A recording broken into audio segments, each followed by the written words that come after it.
Hey everybody, it's Micah Mitchell with Membarium, and today we have Eric Saar from Slingshot Media Consulting. Eric, welcome to the show. How's it going, Micah? Going so good. Thanks for coming on. As far as Facebook goes and membership sites, what are maybe some things that you have seen that have worked and not worked when trying to use Facebook to advertise for your membership site or course? For sure, yeah, we'll connect it to the membership sites in a second here. I wanted to tackle that first problem, which is how we think of all the different channels to drive it and why we would use them all. So the answer when I was speaking to the PartnerCon for Keep was this omni-channel idea where everybody should use all of them, but depending on your business model is how you determine which percentage those are going to work. So for instance, if you're running a plumbing company, right, you're going to be like 80% or more Google ads because they're already very far down the line of deciding who they're going to go with, and you need to capture them there for emergency services. If you're a clothing retailer, Facebook ads is going to be much higher on the list for that. For instance, like I have a client that's selling golf clubs to seniors, and they're at like a 7 times return on ad spend right now. And that's because it works because they need top of funnel those where the people are. You got to find out where your clients are and go after them there. Let's take it even further now and start talking about the people who have courses. So I've the courses I love Membarium stuff. I use it.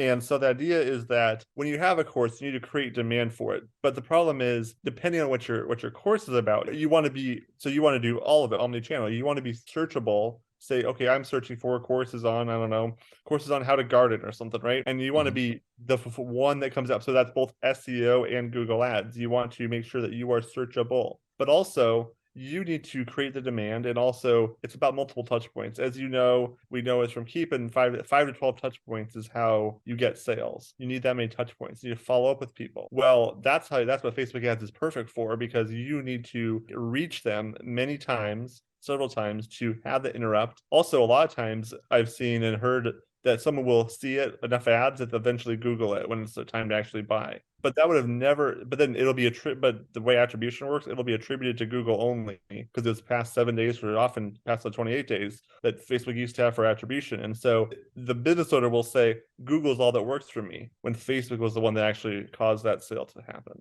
Explain Mm. why a plumber would want to use Google versus Facebook, like you said. So it's the difference between active and passive marketing. And so when you are using Google, it is someone is already in the active motion. They're in the process of trying to find somebody to do a certain task. They have a broken plumbing in their house. They need someone to fix it. Passive for Facebook is I am just scrolling Facebook, and it's called the interrupt. It's how someone says, okay, I'm trying to show you our brand and educate you or do something to interrupt your scrolling because I want to reach you because you're in my demographic.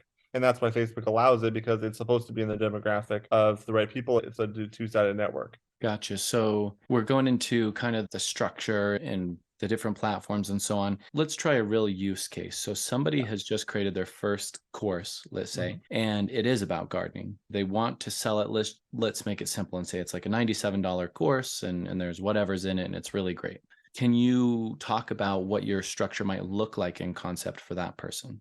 For sure. And so the decision there is that's $97. I find that it goes under 100, which falls into my version of a impulse slash small, like non big ticket items, right? You and I generally with our stuff is much bigger ticket items. It takes a call, it takes things to convince them to buy. I would say for general purposes of this conversation that falls underneath that level, and therefore Mhm. you can kind of straight sell it. So what that means is that you could do a lead magnet with a form, a Facebook native form, into maybe Keep, and then a couple emails that say, okay, go buy this thing. You could, of course, if you think it's more big ticket, you could do the webinar funnel that I talk about a lot, or you could just do an ad that use conversion. But if somebody has a course or a membership, do you think that using Facebook more for retargeting or Facebook for generating the new traffic is better? I think it's always for both. I mean, I know that's kind of a cop out, but I'll explain why it's not. Doing retargeting is just gold. It's a different kind. It's traffic usually, because you've already identified who those people are, and your traffic is just saying, okay,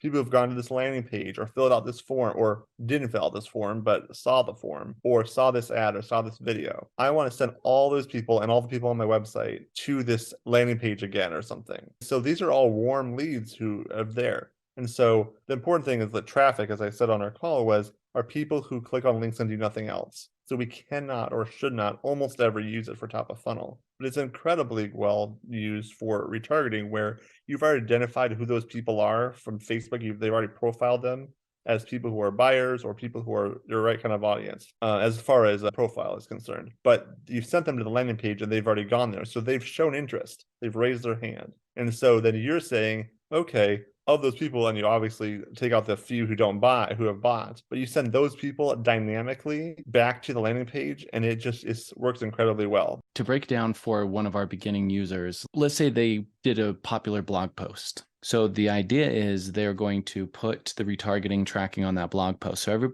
everyone who visits their blog post is now pixeled.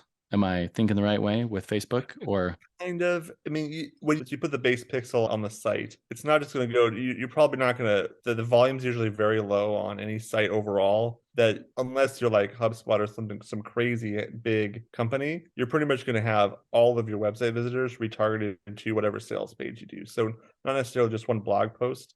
Oftentimes we're talking a couple thousand people, whatever. Not until you're getting into the maybe 100,000 people inside of an audience, a retargeting audience, are you going to start caring about the volume and who's coming from there. You're typically just going to say, okay, anybody who was in my ads or saw my form but didn't fill it out, and anybody else who's on my site, let's put you all into one custom audience and let's send you back to this landing page, whatever the case may be. This is what I'm hearing you say is the most effective, maybe, or most efficient use of Facebook, even though you can't max it out, maybe, or you can't spend all the money you want to spend, is retargeting anybody who comes across you just back to a sales page. Definitely important. Definitely a thing. One of the easiest things you can do for the top of funnel, you should never spend less than $20 a day. It's just not worth it with the audiences you're talking about. But because the retargeting audience is always pretty small, you can always find, and it's cheap to do traffic reach. All these others are very cheap.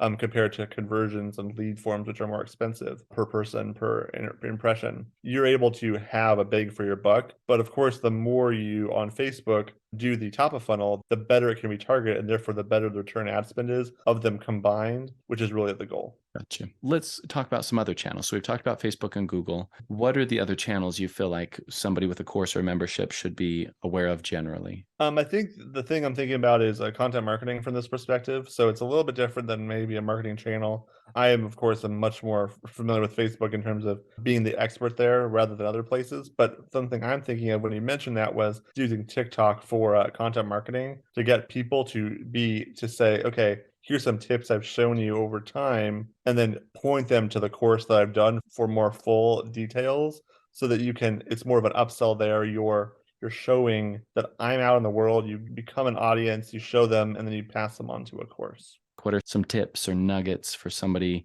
And let's talk about it this way. Is it any different if they're selling a subscription than if they're selling a one time? Well, I mean, some just things that are popping in my head, maybe they're not the right thing, but we'll circle it, is lifetime value is really important. So if it is a subscription, I've seen too many people that care about their click-through rate, their ad costs. It's like you need to take the bigger picture, take a step back, decide, especially if it's subscription, what is the lifetime value of this customer? So you want to focus on the stuff that matters to you and lifetime costs, and not be so worried about, oh my goodness, my click-through rate is 3% of which should be 5%. Well, maybe, and you can always work on that, but it's about structure. It's about the offer. It's about many other things rather than that. One thing I need to tell everybody about Facebook ads is you cannot edit active campaigns. It's like my biggest rule is that I've seen this, okay, of the 1,200 people I did, I don't know, 800 people did this wrong at least. And we're talking like maybe over 60% of the agencies that were paid to do this. This is why I started my company, for this reason, is because I am tired of people getting taken advantage of by agencies. And then this is what they would do. They would continue to edit campaigns that are actively running, sabotaging the algorithm, making it not work, and then blaming Facebook when it didn't work, when they clearly sabotaged it by editing audiences, editing copy, editing things after it already been active.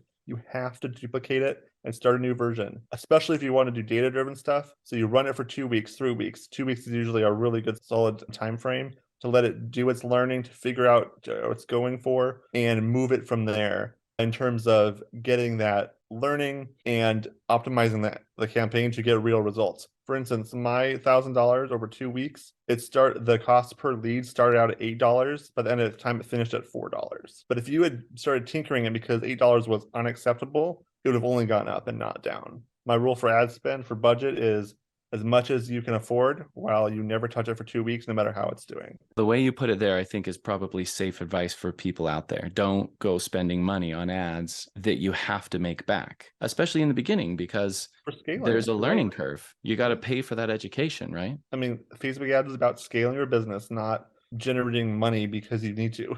Yeah, it's about kind of the long-term growth, investing, and so on. Well, Eric, I think you're a genius, especially on this topic, but just generally. So thank you for coming on the show and sharing with everybody. How can people get a hold of you? What's the best way to engage with you if people want to get your advice on their business? Slingshotmediaconsulting.com has a big breakdown of all the stuff I do, kind of gives some words there. I believe it has my Calendly link and many buttons there. You can email me, mail@ericssaar.com, mail at ericsaar.com. Also find me on LinkedIn, Eric Saar.